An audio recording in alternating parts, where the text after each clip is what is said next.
Hechos Ecuador presenta En Minutos.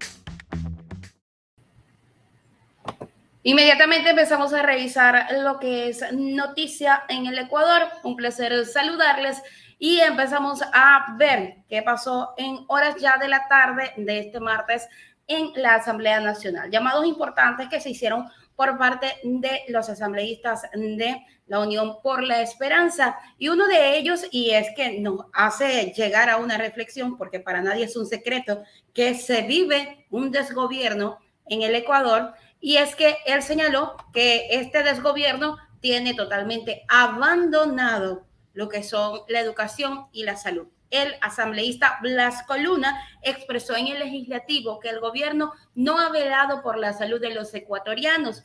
Manifiesta que hace un mes se aprobó una reforma que disponía que el gobierno no disminuya los presupuestos para las enfermedades catastróficas y este fue vetado. Realidades que se viven en el Ecuador, señores. Vamos con el detalle de la información. Esto pasó en el pleno de la Asamblea Nacional. El asambleísta Blasco Luna, de la bancada de la Unión por la Esperanza, señaló en el pleno del Legislativo este martes que el Estado tiene el deber de garantizar la salud y la educación para todos y todas las ecuatorianas. Pero el día de hoy no se está cumpliendo con esto y la Asamblea Nacional no puede ser cómplice de la ineficiencia e inoperancia del gobierno. Buenos días, presidenta, legisladores.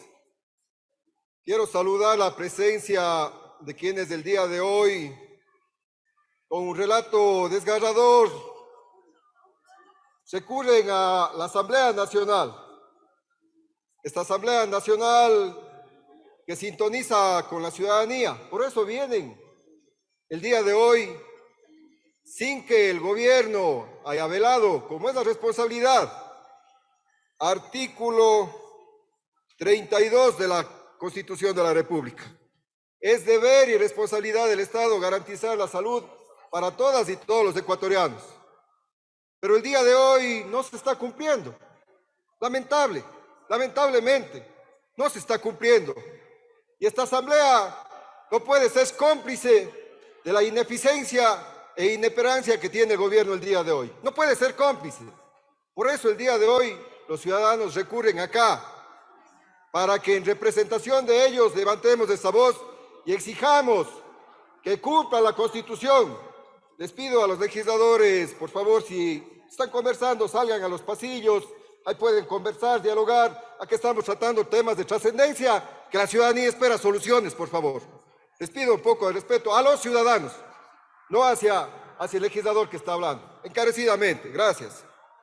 Continuamos, presidenta. Es preocupante, y les digo con datos, fue el relato y la petición realizada por uno de los comparecientes, que un modo inclusive para alegrar el día dijo, estamos de pie, aunque él está postrado en una silla de ruedas.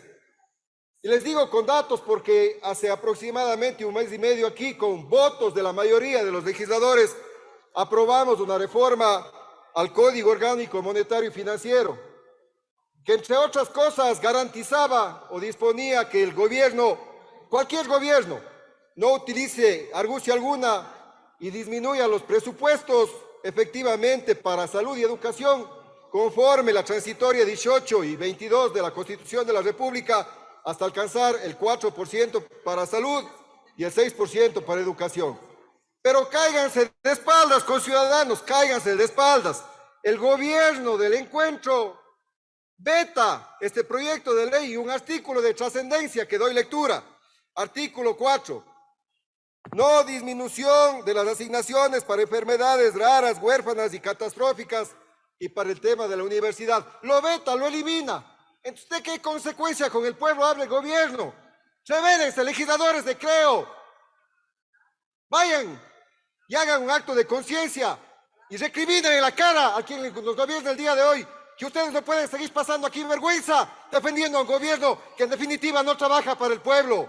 Hay que respaldar y apoyar este tipo de propuestas e iniciativas. Veta la propuesta de ley y en una semana, responsablemente, en nuestra comisión y para la tranquilidad en algo de ustedes, estimados ciudadanos que se han dado cita el día de hoy, nosotros nos vamos a ratificar en la propuesta y necesitamos 92 votos para que se le disponga al gobierno que entregue el presupuesto para las enfermedades huérfanas o catastróficas. Eso es legislar para la gente, eso es bañarse de pueblo, eso es sintonizar con las necesidades de la ciudadanía y de la colectividad. Por eso el día de hoy, claro, es un exhorto. Lamentablemente tenemos que estar exhortando, rogando, pidiendo de rodillas al gobierno, no sea malito, atienda su responsabilidad. Rebélense, legisladores de Creo. Es momento de levantar esa voz y respaldar este tipo de propuestas que lo único que busca es hacer que se cumpla lo que dispone la ley. Salud para todos, sin discriminación. Y por eso tendrá el respaldo de la bancada de Creo esta propuesta presentada por la legisladora Yesenia Guamaní. Gracias, presidenta. Gracias. Allí tenemos, ¿cómo es posible? Y es lo que la reflexión, ¿cómo es posible, como lo dice el legislador, todavía en este momento haya que rogarle al gobierno para que atienda temas de educación y de salud en el país? Así está el Ecuador. También entre las informaciones que se dieron ayer en el Pleno de la Asamblea Nacional, con 119 votos afirmativos, se archivó el proyecto de reforma a la Ley de Acuicultura y Pesca. Por playas, por Soreja, por Santa Elena y por todos los pescadores, que se les garantice el derecho al sector pesquero, señores. Entre otras de las informaciones también importantes que se dio en el Pleno del Legislativo, el día de martes, el Pleno reiteró la decisión de fiscalizar el Censo Nacional de Población, Vivienda y Comunidades. Muy importante. Porque ya se los va a explicar la asambleísta Paola Cabezas, quien dice que en otros censos se habían olvidado muchísimas cosas. Además que pasan cosas ciertamente muy irregulares también con temas de presupuesto. Vamos con el detalle de la información. La preocupación expuesta ante el Pleno se centró en temas como el método de recolección de datos previsto para el proceso, la marginación de los grupos étnicos para el trabajo de planificación, acompañamiento y obtención de información, y la vulneración de derechos de privacidad, la falta de una compañía de información y socialización efectiva y la posible exclusión de pueblos, nacionalidades y grupos étnicos minoritarios del país. La asambleísta Paola Cabezas aseguró que le llama la atención que se haya cambiado la metodología para la obtención de resultados y la aparición de valores que antes no se contemplaban en el gasto para el censo. Dijo, se conoce poco o nada en la transparencia de la ejecución de este presupuesto. Es un préstamo de 80 millones de dólares en recursos que son para mejorar la capacidad estadística del país. Estamos por iniciar el 8º censo de población, 7º de vivienda y 1º de comunidades, que dicho sea de paso, debió llevarse a cabo hace 2 años. Estamos retrasados. La política pública que se aplicó durante 10 años en materia de registro de datos estaba dejando camino abierto para que este censo sea el último. La meta era una actualización de datos, automatización y modernización que vayan dejando atrás las jornadas censales. Tal parece que no va a ser así, pues el deterioro institucional no dejó ningún sector libre de su afectación. En este contexto y atendiendo las necesidades que han demandado las organizaciones del pueblo afrodescendiente, que agradecemos por habernos hecho la exposición para que entendamos por qué esta asamblea tiene que poner atención en este punto que es fundamental e importante, por la falta de información y de difusión de este proceso y por la amenaza de que se puedan vulnerar derechos fundamentales de los pueblos y nacionalidades como el pueblo afroecuatoriano, indígena y montubio. Y por eso voy a pasar a manifestar lo siguiente. Nos llama la atención que el Instituto Nacional de Estadísticas y Censos para este censo haya cambiado la metodología para la obtención de resultados del censo poblacional.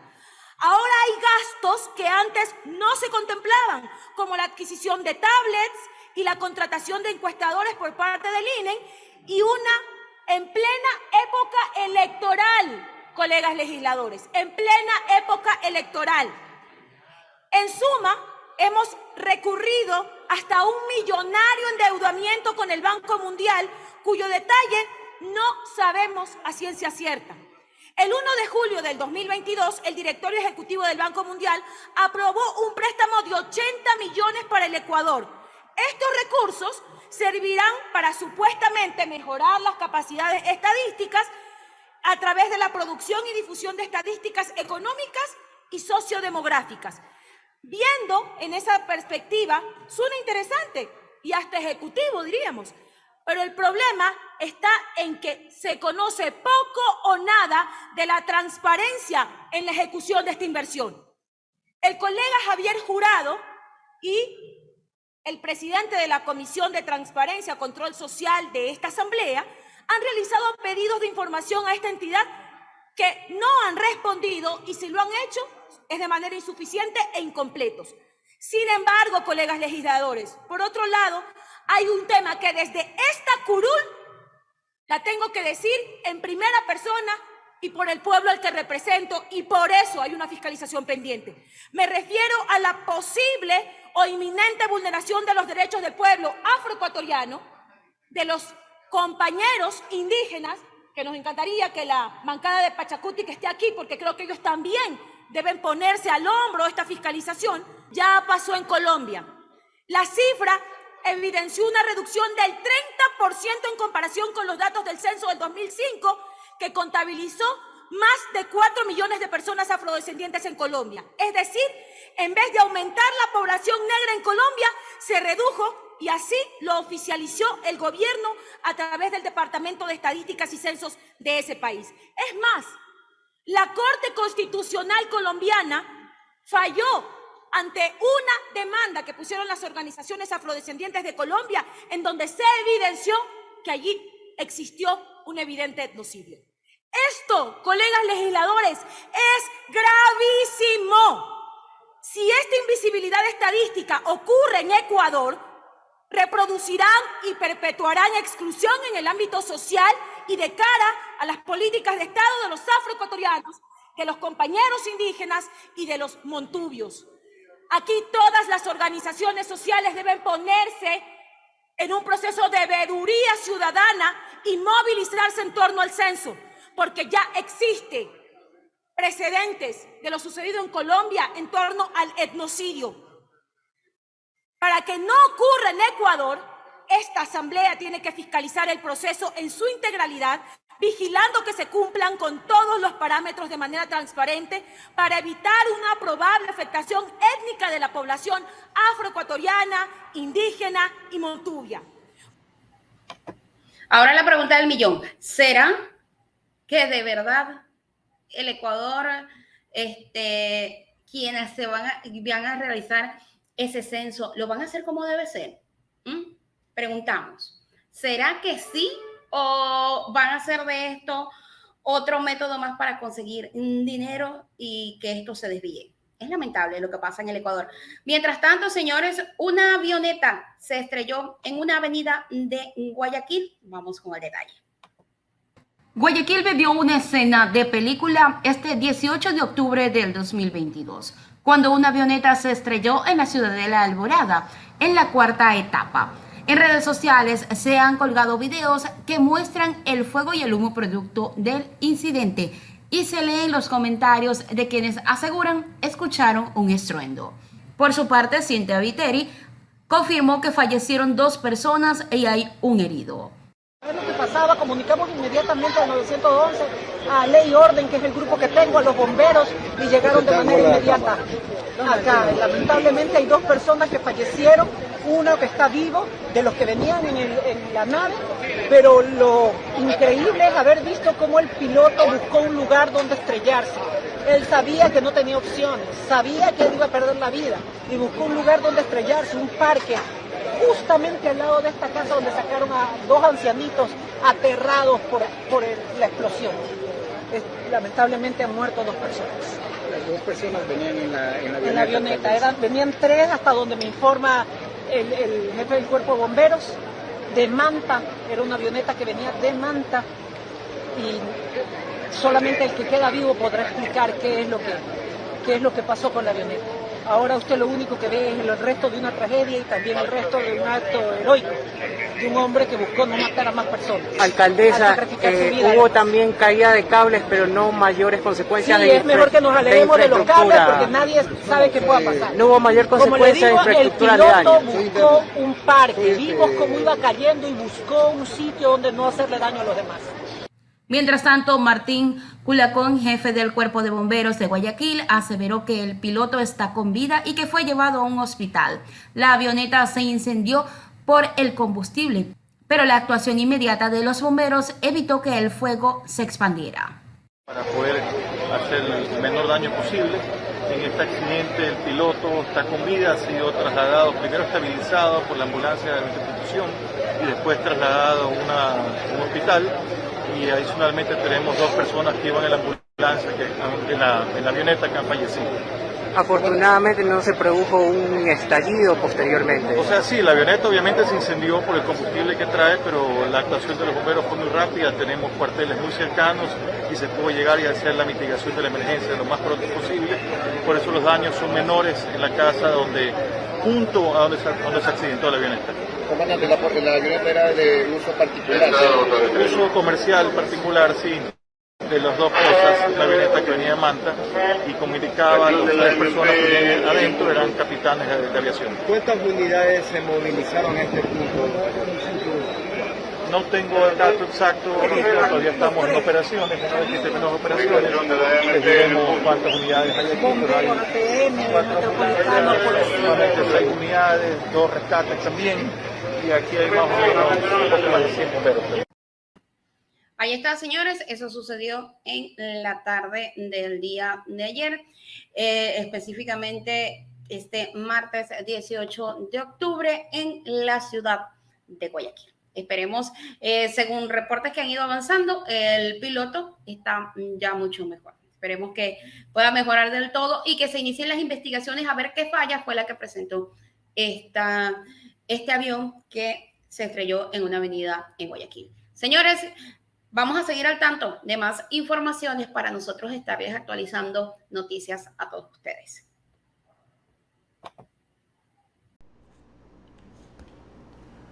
Atención, asambleísta Mario Ruiz propone reformar el sistema de control de utilización de recursos públicos.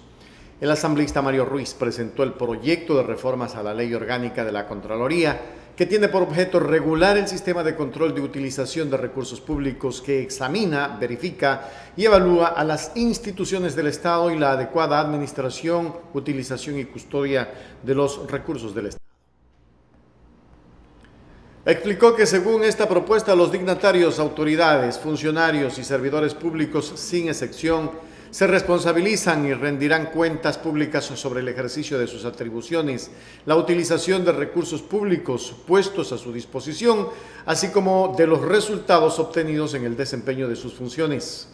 Además, sostuvo que el proyecto busca evitar cualquier forma de desviación o abuso de los recursos o bienes públicos y que cada institución estatal asuma la responsabilidad por el mantenimiento de su propio sistema de control interno. Planteó que los informes de auditoría gubernamental sean aprobados por el Contralor General del Estado o su delegado, cuyos resultados serán comunicados a las máximas autoridades de las instituciones del Estado, examinadas y publicadas en la página web de Contraloría. Finalmente, el legislador Ruiz aseveró que las normas propuestas evitarán que se caduquen los informes con responsabilidad civil, administrativa y presunciones de responsabilidad penal. Importante la información sobre la propuesta de Mario Ruiz en reformar el sistema de control de utilización de recursos públicos. La Asamblea exhorta al gobierno a proveer medicinas y tratamientos a pacientes con atrofia muscular. El tratamiento de personas con enfermedades catastróficas, raras y huérfanas volvió al debate en el Pleno de la Asamblea Nacional tras escuchar los testimonios de padres cuyos hijos padecen atrofia muscular espinal, AME, y que no consiguen medicamentos, uno de los más caros del mundo. El legislativo exhortó al presidente de la República, Guillermo Lasso, a que cumpla la Constitución y aplique las medidas respectivas para dotar a los servicios de salud de los medicamentos y tratamientos necesarios para brindar la atención oportuna. También requirió que el mandatario disponga al Ministerio de Finanzas que asigne el presupuesto o genere los convenios o instrumentos internacionales necesarios para lograr que el medicamento Zolgensma pueda llegar de manera oportuna a las familias ecuatorianas que padecen de atrofia muscular espinal. Esta resolución se incluirá en el informe de actualización respecto de la vigencia de la situación de escasez de medicamentos necesarios para el tratamiento de las personas con discapacidad y con enfermedades catastróficas, raras o huérfanas, así como la atención hospitalaria y el abastecimiento del cuadro nacional de medicamentos básicos en el Sistema Nacional de Salud. Laura Varela Torres, madre de Teo Tabango, de 7 meses de edad, con diagnóstico de atrofia muscular espinal, AME tipo 1, expuso de manera desesperada y angustiada la enfermedad y los procesos que ha tenido que pasar a fin de salvar la vida de su hijo.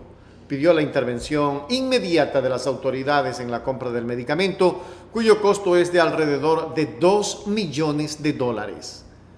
La asambleísta Yesenia Guamaní, proponente de la resolución, presentó su solidaridad e indicó que la enfermedad de Teo afecta la capacidad motriz. De ahí que es necesario que el gobierno nacional asuma su responsabilidad con los pacientes con enfermedades crónicas, catastróficas, raras y huérfanas. Es una enfermedad que afecta la capacidad que tienen los niños para caminar, sentarse y controlar incluso los movimientos de su cabeza. De su lado, Gladys Tapia, portavoz de Niños con AME y madre de una niña con la enfermedad, solicitó que se les permita el acceso a medicamentos para que el tratamiento sea administrado a tiempo y que los 3 tipos de tratamientos que existen para esta enfermedad sean ejecutados de manera oportuna. Advirtió que Ecuador es el único país en Latinoamérica que no ha firmado ningún acuerdo con laboratorios o instancias internacionales que les permita acceder a este tratamiento. Félix Galarza, presidente de la Federación Ecuatoriana de Enfermedades Raras, instó a las autoridades para que asignen un presupuesto permanente para proveer los medicamentos necesarios para el tratamiento. Norma Noguera, presidenta de la Fundación de Padres de Niños con AME, pidió concretar acuerdos para evitar que más niños mueran por falta de medicamentos, tras informar que en lo que va del año, 7 niños han perdido la vida esperando el tratamiento que les corresponde por derecho. La primera vicepresidenta de la legislatura, Marcela Holguín, presentó el respaldo de la Asamblea a las personas que están en riesgo su vida a consecuencia de las enfermedades catastróficas, raras y huérfanas y que requieren de manera urgente la atención del gobierno nacional para asegurar su tratamiento y la provisión de los medicamentos para su recuperación. Urgente. Esto es urgente, no es para mañana. Señores del gobierno nacional, la Asamblea está haciendo un exhorto para que provean medicinas y tratamientos a pacientes con atrofia muscular. ¿Qué están esperando? Y no solamente es los pacientes con atrofia muscular, sino con enfermedades raras, hidrocefalia, en fin. Hay tantas enfermedades en niños, niñas y adolescentes que deben de ser tratadas y encaminadas a la solución a través del gobierno, del Ministerio de Salud. ¿Están esperando que más gente muera? Por Dios. ¡Qué indolencia!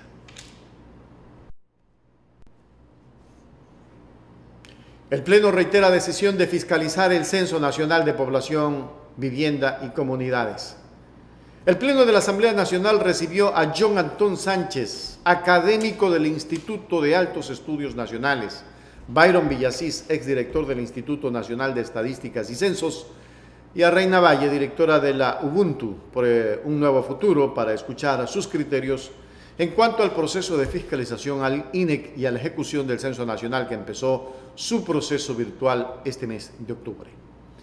Las preocupaciones expuestas ante el Pleno se centraron en temas como el método de recolección de datos previsto para el proceso, la marginación de grupos étnicos para el trabajo de planificación, acompañamiento y obtención de información, la vulneración de derecho de privacidad, la falta de una campaña de información y socialización efectiva y la posible exclusión de pueblos, nacionalidades y grupos étnicos minoritarios del país.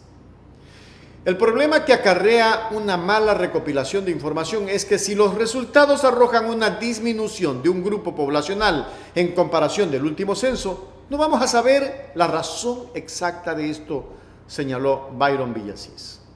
En el debate participaron 9 asambleístas, quienes coincidieron en señalar que el método escogido por el INEC deja muchas dudas en cuanto a la efectividad del mismo, considerando que si los resultados no son precisos, se estaría dejando sin atención a muchos ecuatorianos, ya que esta es una herramienta estadística importante para determinar muchas de las asignaciones de recursos. La asambleísta Paola Cabezas aseguró que se llama la atención que se haya cambiado la metodología para la obtención de resultados y la aparición de valores que antes no se contemplaban en el gasto para el censo. Se conoce poco o nada en la transparencia de la ejecución de este presupuesto. Es un préstamo de $80 millones en recursos que son para mejorar las capacidades estadísticas del país. Por su parte, Marjorie Chávez sostuvo que en este proceso no se puede dejar de lado a las personas con enfermedades catastróficas. Sugirió incorporar 3 preguntas al temario. Las preguntas están dirigidas a recolectar datos para saber qué hogares tienen familiares que padecen estas enfermedades, qué miembro de la familia la padece y qué afección tiene.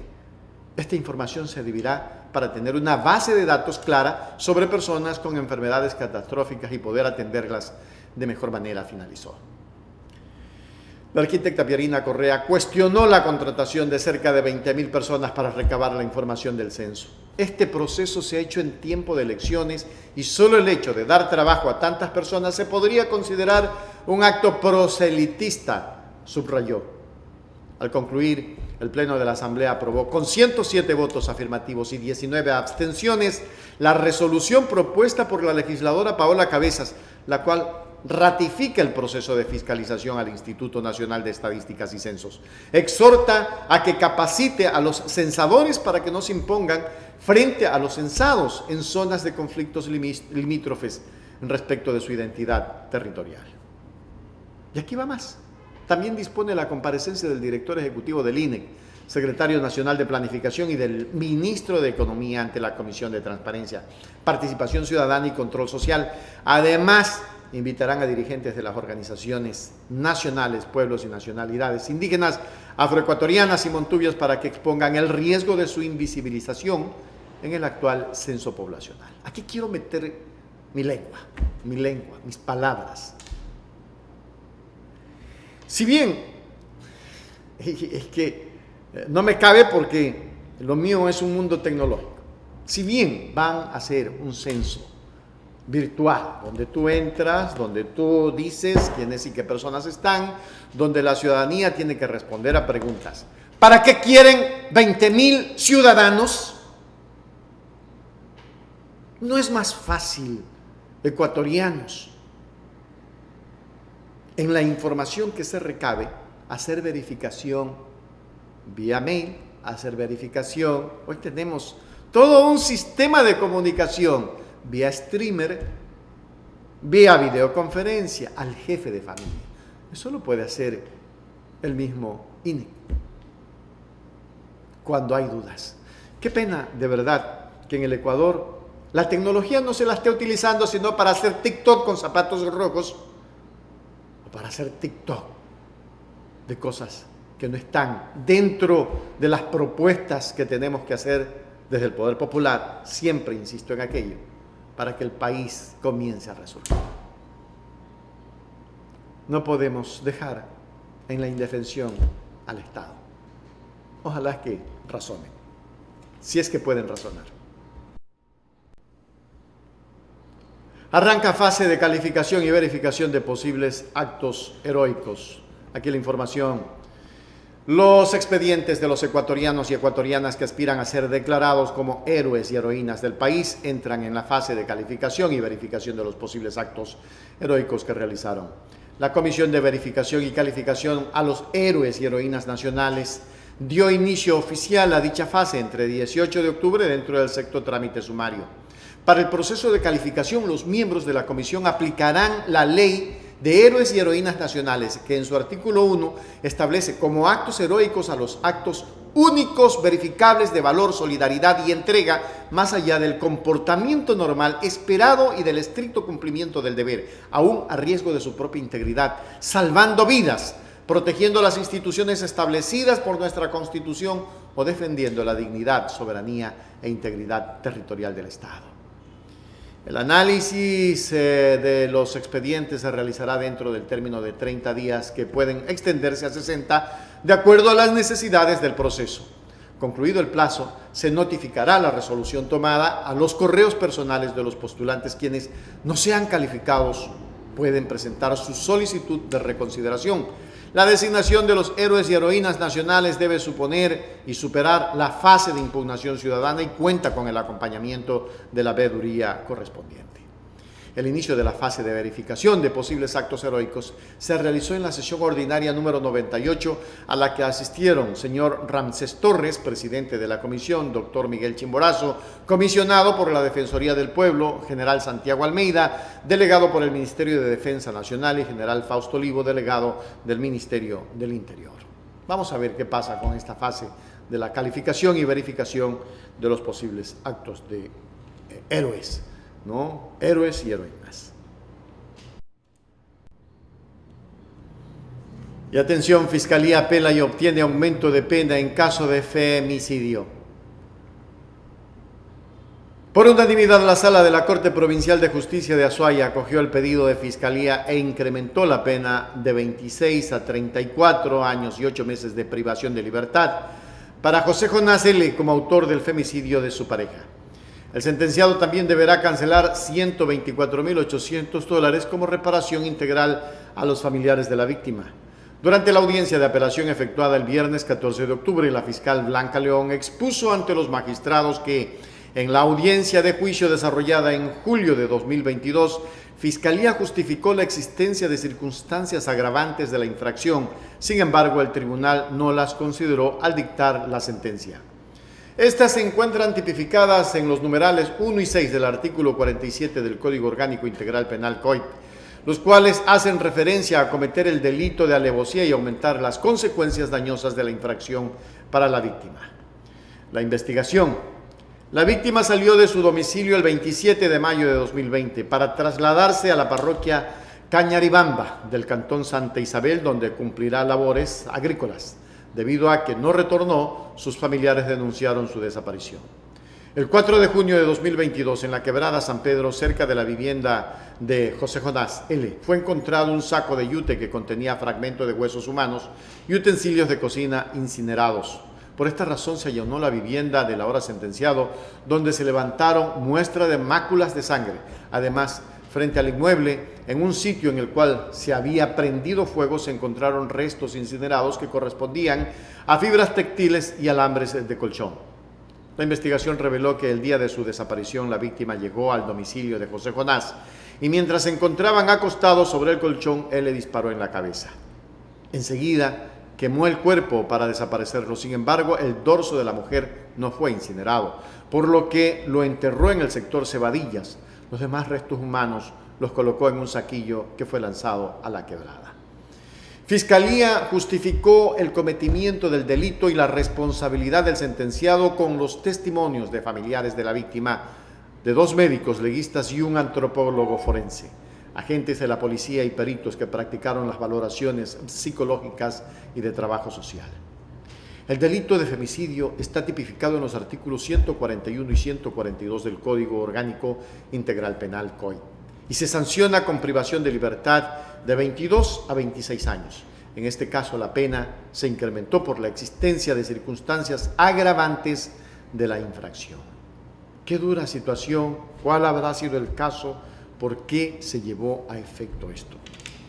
No obstante, un hombre sentenciado, una mujer asesinada, y estos casos están pasando precisamente porque el ser humano ha perdido la fe en Dios y porque nos hemos deshumanizado.